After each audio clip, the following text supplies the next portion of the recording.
सगळ्यांच्या मराठी मुलखात काय सुरू आहे? सत्तेचा बाजार, राजकारणाचा खेळखंडोबा, शिक्षण क्षेत्रात सावळा गोंधळ, आरोग्य सेवा मृत्यूशय्येवर, या साऱ्यातून जनसामान्यांचा होतोय कोलमारा. त्यांचे प्रश्न समजण्यासाठी, सर्वसामान्यांच्या हक्कासाठी चला बोलूया, फक्त आपल्या VIP महाराष्ट्रावर. मित्रांनो नमस्कार.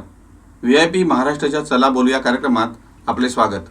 राज्यात 2359 ग्रामपंचायतींच्या 2950 सदस्य आणि 130 थेट सरपंच पदांच्या निवडणुका 5 नोव्हेंबर रोजी मतदान होत आहे. या निवडणुकांकडे राज्यात मिनी विधानसभा निवडणुका म्हणून पाहिलं जात आहे. या निवडणुकांच्या पार्श्वभूमीवर राज्यात गेल्या 2 महिन्यापासून ज्या काही राजकीय घडामोडी झाल्या, त्या राजकीय घडामोडीमध्ये राजकीय जो अन्वयार्थ शोधण्याचा प्रयत्न किंवा मतदारांच्या मनात काय आहे याची लिटमस टेस्ट असं ह्या निवडणुकांकडे पाहताना म्हटलं जात आहे. याची कारणं अनेक आहेत. याचं सर्वात महत्वाचं कारण असं आहे की राष्ट्रवादी काँग्रेस पक्ष हा ग्रामीण महाराष्ट्रातील एक प्रमुख महत्वाचा राजकीय पक्ष आहे आणि या पक्षामध्ये गेल्या 2 महिन्यापासून अजित पवार यांच्या बंडानंतर जी फूट पडली, त्या फुटीनंतर ह्या पक्षाचे दोन्ही गटात जे विभाजन झालंय, त्या दोन्ही गटाच्या पाठीशी नेमके शरद पवार यांच्या पाठीशी किती आमदार आहेत, अजित पवार यांच्या पाठीशी किती आमदार आहेत, अशी चर्चा सातत्याने होत राहिली आहे आणि हे एक कोडं होऊन राहिलं आहे. तर आता थेट सरपंच पदांच्या या निवडणुका असल्यामुळे थेट सरपंच पदाच्या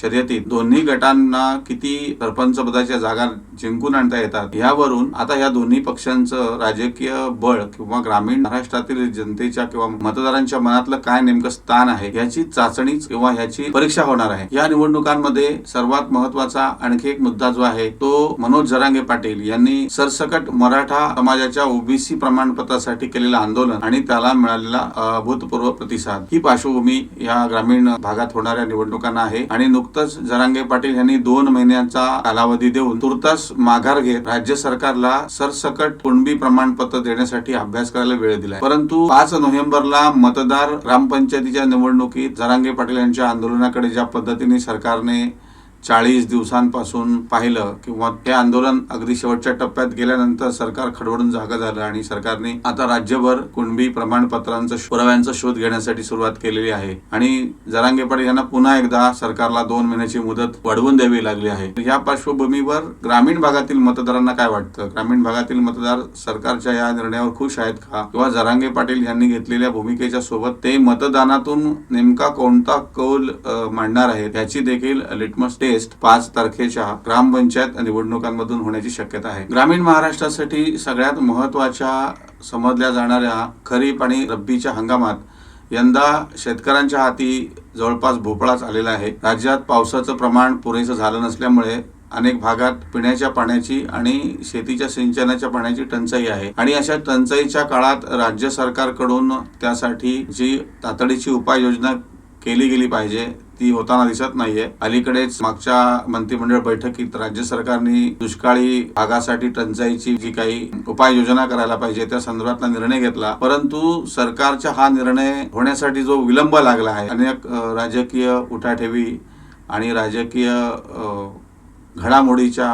पार्श्वभूमीवर शेतकऱ्यांच्या प्रश्नाकडे, टंचाईच्या दुष्काळाच्या स्थितीकडे राज्य सरकारचं नाही म्हटलं तरी कानाडोळा किंवा दुर्लक्ष झालेलं आहे आणि त्यातून केवळ निवडणुका, ग्रामपंचायत निवडणुका डोळ्यासमोर ठेवून राज्य सरकारने मंत्रिमंडळासमोर मदतीची घोषणा करण्याचे निर्णय जरी घेतले असले तरी प्रत्यक्षात ही मदत त्या 5 तारखेपर्यंत शेतकऱ्यांपर्यंत पोहोचणार आहे का, हा महत्वाचा प्रश्न आहे. आणि त्यामुळे ग्रामीण शेतकरी किंवा ग्रामीण ग्रामपंचायतीचा मतदार जो आहे तो मतदार राजा ह्या सरकारच्या टंचाई स्थितीमध्ये मदत न करण्याच्या किंवा विलंब लावण्याच्या एकूणच कार्यपद्धतीचा कशा पद्धतीने कौल देणार आहे याची सुद्धा एक चाचणी या मतदानातून होणार आहे. 5 नोव्हेंबर रोजी होणाऱ्या ग्रामपंचायत आणि थेट सरपंच पदाच्या निवडणुकीमध्ये आणखी एक महत्वाचा मुद्दा आपल्याला चर्चा करावी लागेल, तो आहे राज्य सरकारने नुकताच कंत्राटी भरती रद्द करण्याबाबत घेतलेला निर्णय. राज्यातील सुशिक्षित बेरोजगार ग्रामीण भागातील तरुण जे आहेत ते शासकीय सेवेत स्पर्धा परीक्षांच्या माध्यमातून किंवा भरती परीक्षांच्या माध्यमातून नोकरी मिळवण्यासाठी इच्छुक असताना लाखो तरुणांनी त्याची तयारी केली असताना सरकारने अचानकपणे कंत्राटी भरती करण्याचा निर्णय घेतला आणि कंत्राटी भरती करण्यासाठी काही कंपन्यांची नियुक्ती देखील करण्याचा संदर्भातला शासन निर्णय जारी केला. त्यानंतर या निर्णयावर चहूबाजूंनी टीका झाली. टीका झाल्यानंतर सरकारने पुन्हा फेरविचार करत कंत्राटी भरतीचा निर्णय कसाच चुकीचा होता आणि तो कसा काँग्रेस आणि राष्ट्रवादी सरकारच्या पूर्वीच्या कालखंडात घेण्यात आला होता असं सांगून त्यातल्या त्रुटी आणि उणीवांवर बोट ठेवलं आणि हा निर्णयच रद्द केला। त्यामुळे जो शासकीय कर्मचारी भरतीचा गोंधळ होता तो गोंधळ आणखी वाढला आणि आता पुन्हा एकदा बेरोजगार तरुण तरुणींना, ग्रामीण भागातील सरकारी नोकरी येण्याची इच्छा असलेल्या तरुणांना आता पुन्हा नव्याने ही कंत्राट भरती होणार नसल्यामुळे जो काही सरकारी सेवेत येण्याचा मार्ग होता तो देखील बंद झालाय। आता सरकार थेट भरती करणार आहे का? सरकारने यापूर्वी जी घोषणा केली होती त्याप्रमाणे 75,000 जागा ज्या भरण्यासंदर्भातला सरकारचा मनोदय होता त्या पद्धतीने सरकार जागा भरणार ह्याबद्दल आता नेमकी काही घोषणा सरकारकडून किंवा नेमकी स्थिती काही स्पष्ट करण्यात आलेली नाही। त्यामुळे याच्यातला सरकारी नोकर भरती संदर्भातला जो संभ्रम आहे, वस्तुस्थिती आहे, ती नेमकी वस्तुस्थिती आता ग्रामीण भागातील तरुणांसमोर नाही आहे, बेरोजगार तरुणांसमोर आता ही संभ्रमाची स्थिती आहे आणि सरकार कंत्राटी भरती करणार नाही आहे तर थेट भरती करणार आहे का या बाबतची कोणतीही स्पष्टता नाही आहे।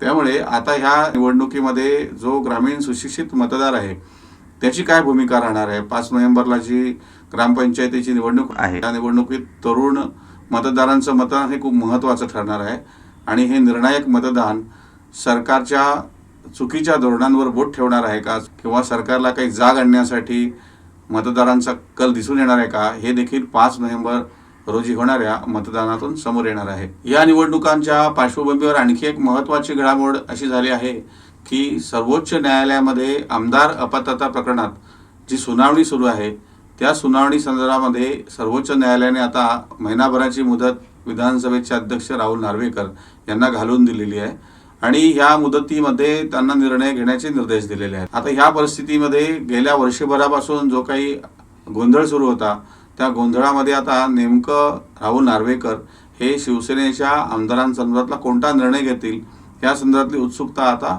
शिगेला पोचलेली आहे आणि विधानसभेच्या अध्यक्षांना ज्या पद्धतीने सर्वोच्च न्यायालयाकडून शेवटी वेळ ठरवून देण्यात आली ह्या सगळ्या एकूणच प्रकरणाचा सर्वसामान्य मतदारांच्या मनावर काय परिणाम झाला आहे, सर्वसामान्य ग्रामीण मतदार ह्याकडे कसं पाहतात याची देखील परीक्षा आता ह्या होणाऱ्या निवडणुकांच्या दृष्टिकोनातून मतदानातून समोर येण्याची शक्यता आहे। त्यामुळे सर्वच राजकीय पक्षांसाठी ही निवडणूक राजकीय प्रतिष्ठेची ठरली आहे। याचं सर्वात महत्त्वाचं कारण असं आहे की राज्यात सत्तेवर असलेल्या महायुती सरकारमधील मुख्यमंत्री एकनाथ शिंदे यांची शिवसेना, अजित पवार यांची राष्ट्रवादी काँग्रेस आणि भारतीय जनता पक्ष अशा या 3 पक्षांची सत्ताधारी आघाडी आणि त्यांच्या विरोधात शरद पवार आणि उद्धव ठाकरे यांच्यासोबत इतर विरोधी पक्षांची महाविकास आघाडी असा हा सरळ सामना होण्याची शक्यता आहे।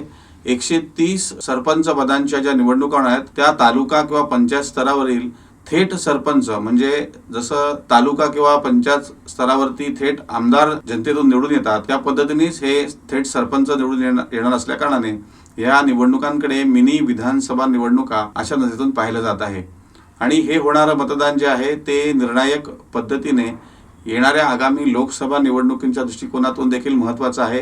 कारण जनमनाचा कौल काय आहे, सर्वसामान्य ग्रामीण जनतेला राज्यातील किंवा देशातील एकूण परिस्थिती संदर्भात त्यांचं काय मत आहे ते मतदानाच्या यंत्रातून ईव्हीएम यंत्रातून ते व्यक्त करणार आहेत आणि हा कल किंवा हा कौल कोणाच्या बाजूनी, कोणत्या आघाडीच्या, महाविकास आघाडीच्या बाजूनी की महायुती सरकारच्या बाजूनी, कोणाच्या बाजूनी ते व्यक्त करतात यावर लोकसभा निवडणुकांचे गणित यासाठी ही एक लिटमस टेस्ट ठरणार आहे आणि ह्या निकालांचा धुरळा हा महाराष्ट्राच्या राजकीय भविष्याची पुढील दिशा ठरवणारा आहे। धन्यवाद। या आणि अशाच विश्लेषणासाठी पाहत रहा VIP महाराष्ट्र।